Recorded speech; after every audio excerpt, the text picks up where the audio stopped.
Class 4th।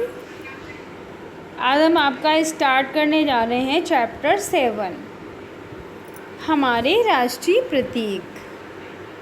हमारे राष्ट्रीय प्रतीक क्या हैं?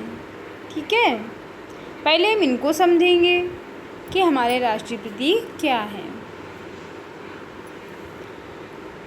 हमारे राष्ट्रीय प्रतीकों का उल्लेख इस चैप्टर में किया गया है।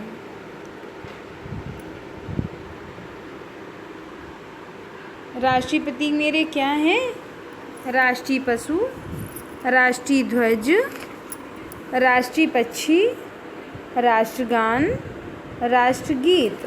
ठीक है, ये हमारे राष्ट्रीय प्रतीक हैं। हमें इन प्रतीकों को जानना भी चाहिए और इनका सम्मान करना चाहिए। ठीक है,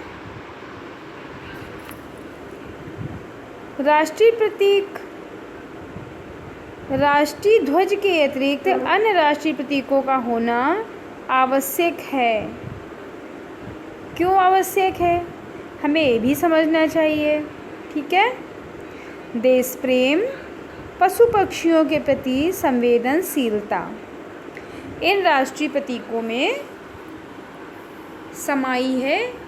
इसको बताया गया है कि हमें देश प्रेम और पशु पक्षियों से प्रेम कैसे करना चाहिए। ठीक है,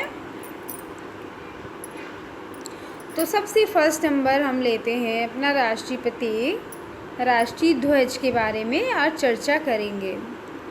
भारत के स्वतंत्र राष्ट्र है। पहले हम लोग क्या थे? स्वतंत्र नहीं थे। हमारे खेत होते हुए भी हम उनमें खेत नहीं कर पाते थे। हमें उसका अनाज नहीं मिलता था।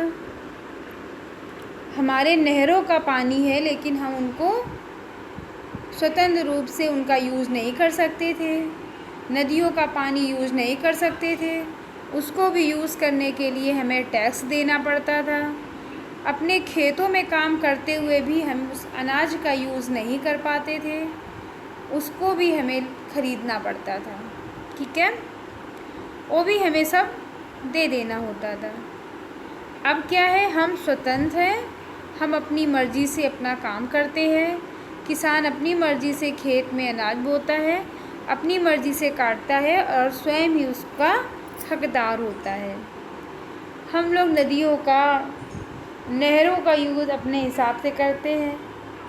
हम स्वतंत्र हैं। हमारे ऊपर किसी का कोई बंधन नहीं है कि हम कब उसका यूज़ करें कब ना करें। ठीक है,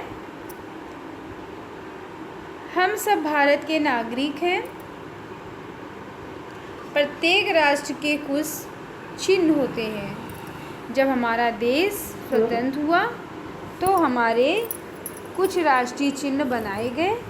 ठीक है, हमें इनके प्रति सम्मान प्रकट करना चाहिए। इन प्रतीकों का अपमान राष्ट्र का अपमान माना जाता है। ठीक है, ये हमारे राष्ट्रीय चिन्ह हैं। सबसे पहले हमारा राष्ट्रीय चिन्ह आता है राष्ट्रीय ध्वज। हमारा राष्ट्रीय ध्वज 3 रंगों का है। हमारे राष्ट्रीय ध्वज में 3 रंग हैं, इसीलिए इसको तिरंगा कहा जाता है। ठीक है, तिरंगे में सबसे ऊपर केसरिया, मध्य में सफ़ेद और नीचे गहरे हरे रंग की पट्टी है। केसरिया भाग वीरता और बलिदान का सूचक है। हमारा केसरिया रंग वीरता और बलिदान का सूचक है। हमारे देश के बहुत सारे नौजवानों ने अपनी जान को न्यौछावर कर दिया अपनी देश की मिट्टी को बचाने के लिए। अपने देश को स्वतंत्र कराने के लिए उन्होंने अपनी जान की आहुति दे दी।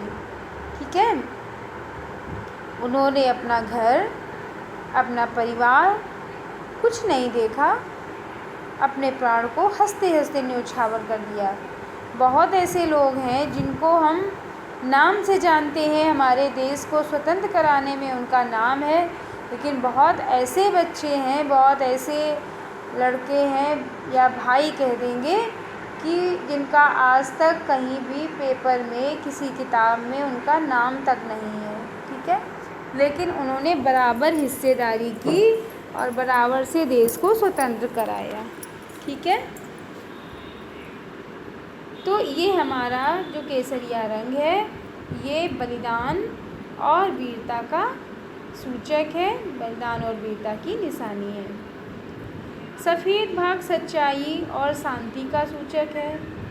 जो हमारा बीच का सफ़ेद भाग है वो सच्चाई और शांति का सूचक है। सच्चाई और शांति के लिए देखेंगे तो उसमें महात्मा गांधी की याद आती है।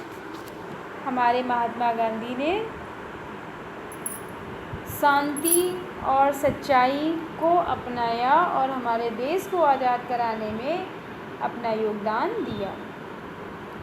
तिरंगे का हरा रंग देश की समृद्धि और खुशहाली का सूचक है।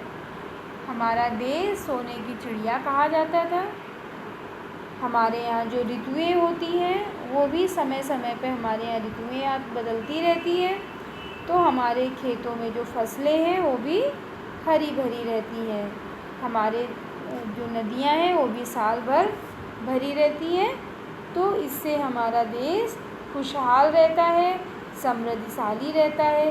तो हमारा देश जो है वो इसीलिए जो नीचे हरे रंग की पट्टी है वो समृद्धि और खुशहाली की सूचक मानी जाती है। सफ़ेद पट्टी का जो नीले रंग का चक्र बना है, इस चक्र में 24 कमानियाँ यानी 24 तीलियाँ हैं जो प्रगति की सूचक हैं। सफ़ेद पट्टी पर नीले रंग का एक चक्र बना है। ये चक्र जो सारनाथ में अशोक की लाट है उससे लिया गया था, ठीक है। सम्राट अशोक ने सारनाथ में एक स्तंभ बनवाया था, उससे हमारा चक्र लिया गया था। और ये इसमें 24 तीलियाँ होती हैं जो प्रगति की सूचक है कि ये दर्शाती है कि हम लोग 24 घंटे जो हैं वो प्रगति के पथ पर अग्रसर रहते हैं, ठीक है। तो ये 24 जो तीलियाँ हैं ये प्रगति की सूचक हैं। ओके बच्चों, आप इसको, ये हमारे राष्ट्रीय चिन्ह है, आप इनको अच्छे से वीडियो देखेंगे और बुक अगर आपके पास है तो इनको एक एक बारीकी से इनको पढ़ेंगे और समझेंगे, ठीक है। ओके बच्चों।